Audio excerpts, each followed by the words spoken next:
इस कहानी के सभी पात्र और घटनाएं काल्पनिक हैं, जिसका किसी भी व्यक्ति या घटना से कोई संबंध नहीं है। यदि किसी घटना के साथ इसकी समानता होती है, तो इसे मात्र एक संयोग कहा जाएगा।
दिगंत और अनंत तक गूंजायमान है।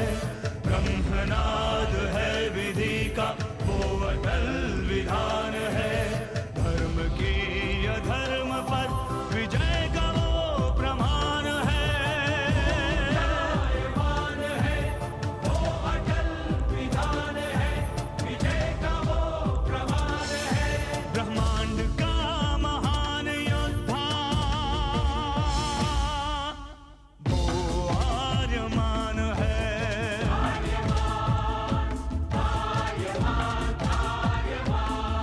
ब्रह्मांड का महान योद्धा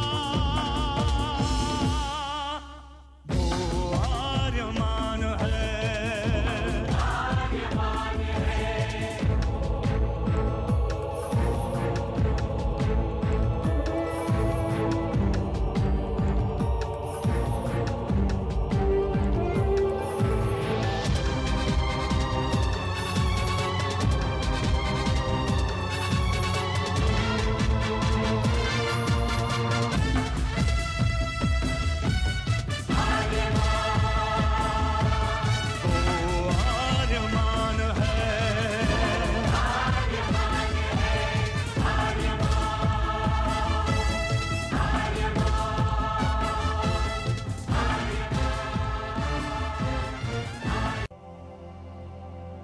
अनंत असीम ब्रह्मांड, अद्भुत विशाल विराट, जहां असंख्य आकाश गंगाएं प्रतिक्षण बनती रहती हैं, मिटती रहती हैं।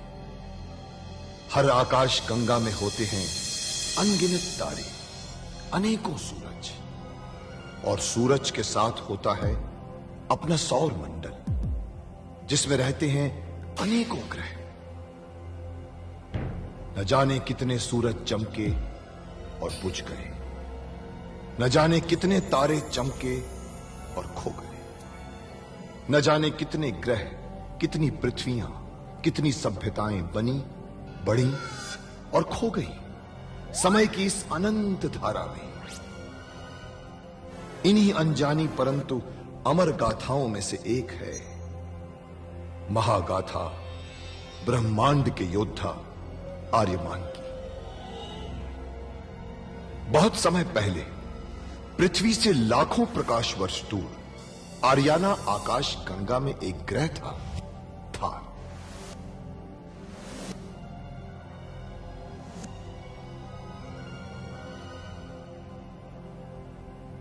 थार एक रेगिस्तान था, पानी की बूंद नहीं थी, फिर भी पूरे ब्रह्मांड के लिए मूल्यवान था थार, क्योंकि थार में थी ऐसी खाने जहां से दुर्लभ जीवनदायी पदार्थ निकलता था, जिसे थारस कहते थे।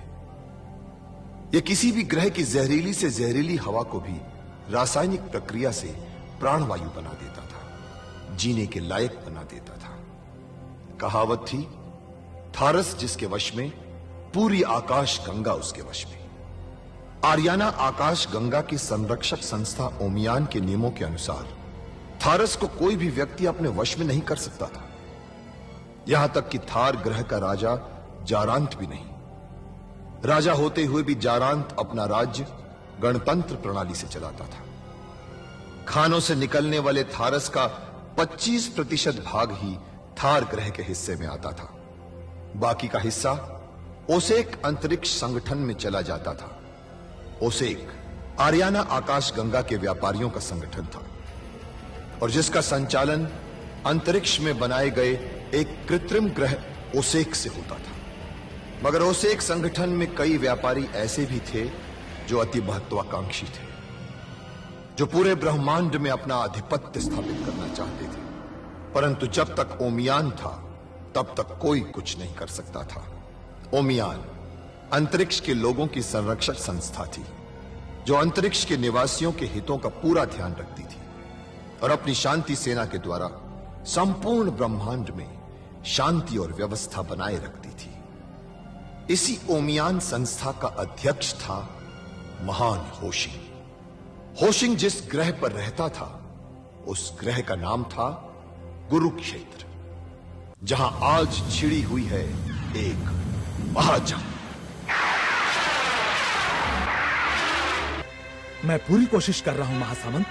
संभावना कम है लेकिन कोशिश मैं पूरी ही कर रहा हूं। तुम्हारी कोशिश को पूरा तब समझूंगा जब ये जीवित रहेगी। लेकिन इन्होंने तो आपके साथ विश्वासघात किया है, आपके शत्रु की सहायता की है। तबीब, इसके पास वो रहस्य है जिसके लिए इसका जीवित रहना बहुत जरूरी है, क्योंकि सिर्फ यही जानती है कि मेरी बेटी कहां पर है। तबीब, तुम कुछ भी करो मगर इसे होश में लेकर आओ। जो आज्ञा।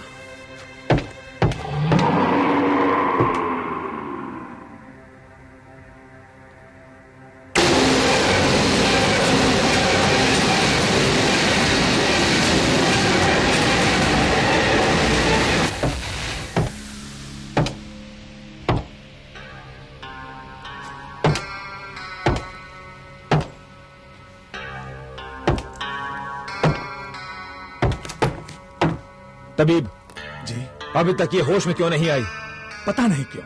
अब तक तो इन्हें होश में आ जाना चाहिए था। जीवित होने के सारे लक्षण तो दिखाई दे रहे हैं, फिर भी होश क्यों नहीं आ रहा? तबीब, इसे किसी भी हालत में होश में आना ही चाहिए। और कोशिश करो।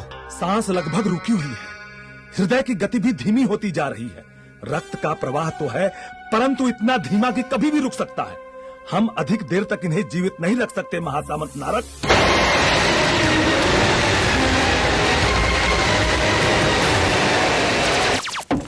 बधाई हो महासामंत नारक, बधाई हो।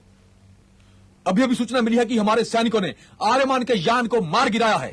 क्या? आर्यमान को मार गिराया? हाँ, मैंने उसके यान को जलकर भस्म होते हुए देखा है। इसके बाद तो उसका जीवित बचना असंभव है। बहुत अच्छे कुर्बक, बहुत अच्छे। अब ये कांटा हमेशा हमेशा के लिए मेरे रास्ते से साफ हो गया। तबीब। जी महासामंत नारद, जितना जल्दी हो सके माया को होश में लेकर आओ। मुझे जितना उपचार करना था कर दिया। अब उन्हें होश में आने के लिए हमें प्रतीक्षा ही करनी पड़ेगी। ठीक है, आओ।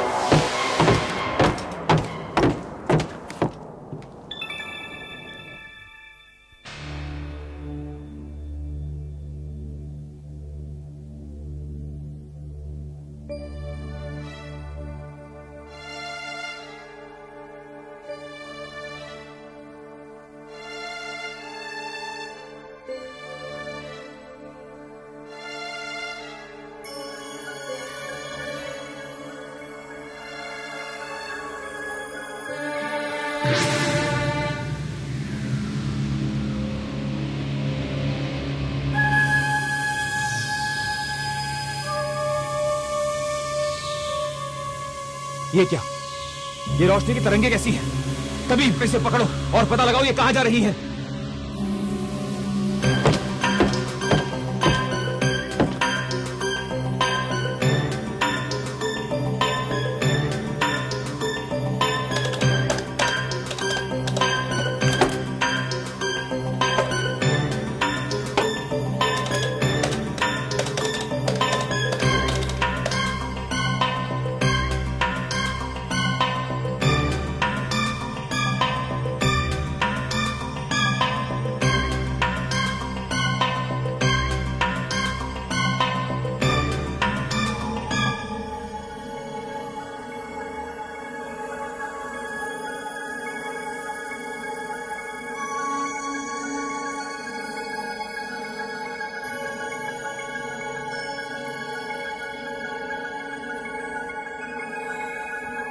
मातुश्री, इस वक्त मैं बहुत बड़ी मुश्किल में फंस गई हूँ और घायल भी हूँ।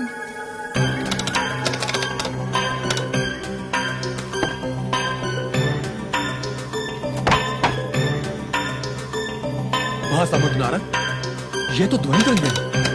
लगता है कोई अपना संदेश नहीं भेज रहा है।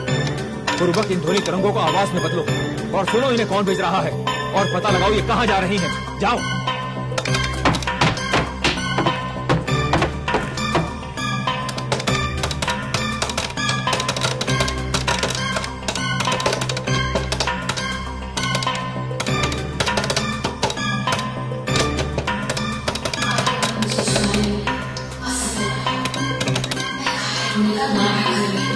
मैंने अपनी सांस रोककर और हृदय गति धीमी करके नारक को इस धोखे में रखा है कि मैं मरने वाली हूँ, परंतु ये अधिक देर तक मैं नहीं कर सकती।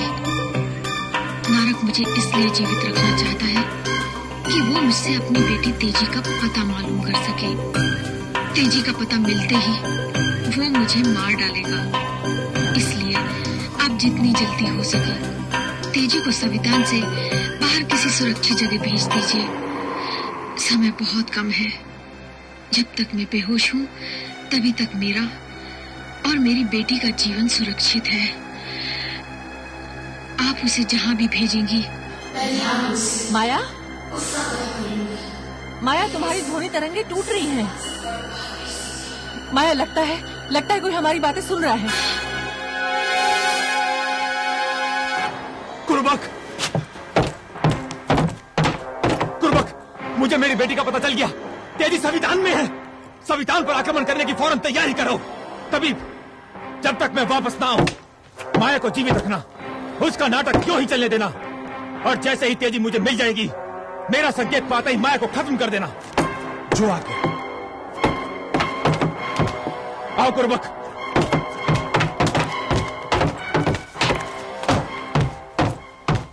टोबो, टोबो, टोबो।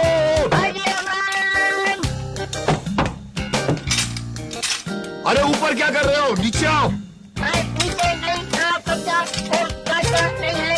तो फिर कूद जाओ। बहुत ऊंचाई है, मैं कूद जाऊंगा। अरे कुछ नहीं होगा बड़े भाई, मैं हूं ना छोटा भाई। आओ आओ, कूदो कूदो कूदो।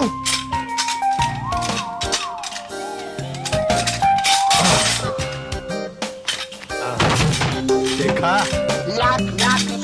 अरे टोबो, अगर हमने अंतरिक्ष यान का आपातकालीन दरवाजा नहीं खोल दिया होता ना, तो हमारी राख जो है ना वो उस अंतरिक्ष के धूल में मिल जाती। हाँ, ये बात तो है, इसके लिए तुम्हें धन्यवाद देना पड़ेगा। हाँ ठीक है ठीक है। अरे तुम तो हमारी तरह बोलने लगे। तो मैंने अब पता चला, मैं तो तब से बोल रहा हूँ। अरे मैंने तो ध्यान नहीं दिया। तुम मुझ पर कभी ध्यान नहीं देते। नहीं तो ऐसा नहीं है, लेकिन कब से बोलने लगे तुम? खदान से निकलते वक्त महाराज चारांत ने मुझे ठीक किया और आवाज दी। अच्छा, पिताजी ने तुम्हें ठीक किया? चलो अच्छा हुआ, ये तुम्हारी टीटी टोटो टूटू से छुट्टी मिल गई। और तो हमें माया को बचाने जाना है। आओ। यानी वापस मौत के मुंह में जाना पड़ेगा। माया को बचाने के लिए मैं एक बार तो क्या 100 बार मौत के मुंह में जाने को तैयार हूँ टोबो।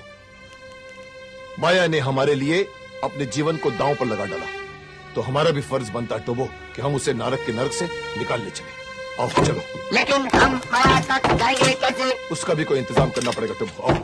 लेकिन मेरी बात तो सुनो, मेरी बात तो सुनो, मेरी बात तो सुनो।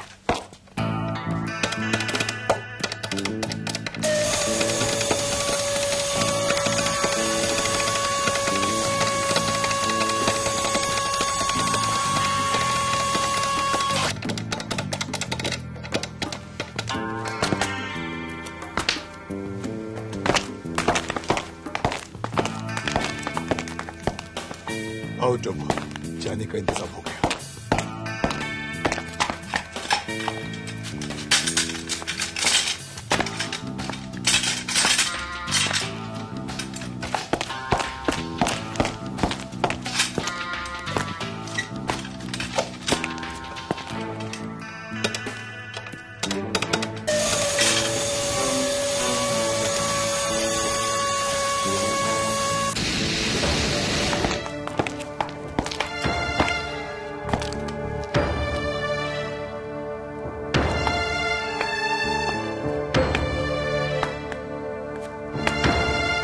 सवितान की बहनों, बड़े दुख के साथ सूचित करना पड़ रहा है कि हमारा संविधान आज खतरे में है।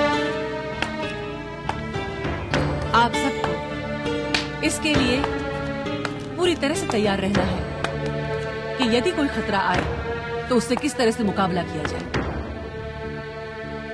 जय संविधान।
ढूंढो।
किधर? आप बताओ।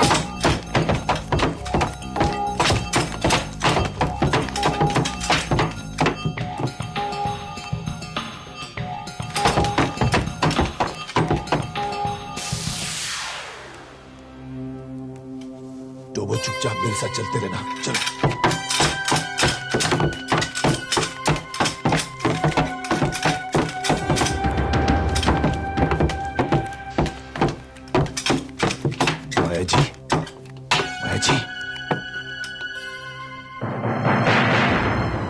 शुक्र है आप जीवित हैं। हम आपको ले जाने आए हैं। लेकिन तुम्हारा यान तो नष्ट हो चुका है। अगर आर्यमान ने आपातकालीन बटन नहीं दबाया होता तो हम भी नष्ट हो चुके होते। नारक मुझे जीवित नहीं छोड़ेगा। वो मेरे होश में आने की प्रतीक्षा कर रहा है। मेरे होश में आते ही वो मुझसे तेजी का पता जानकर ही रहेगा, फिर मुझे खत्म कर देगा। मुझे अपनी कोई चिंता नहीं है, लेकिन किसी भी हालत में तेजी नारा के हाथ नहीं पड़नी चाहिए। कौन है तेजी? मेरी बेटी है। कहाँ है वो इस वक्त? सवितान में। मैंने ध्यान योग द्वारा मातुश्री को संदेश पहुंचा दिया है, लेकिन मेरा वहां पहुंचना बहुत जरूरी है। वैसे भी ओसिक में मेरे लिए कोई जगह नहीं है। सवितान में ही मुझे आश्रय मिल सकता है। मैं आपको सवितान ले चलूंगा, आपको बेटी से मिलाऊंगा मैं। लेकिन हम यहाँ से निकलेंगे कैसे? इससे क्या होगा?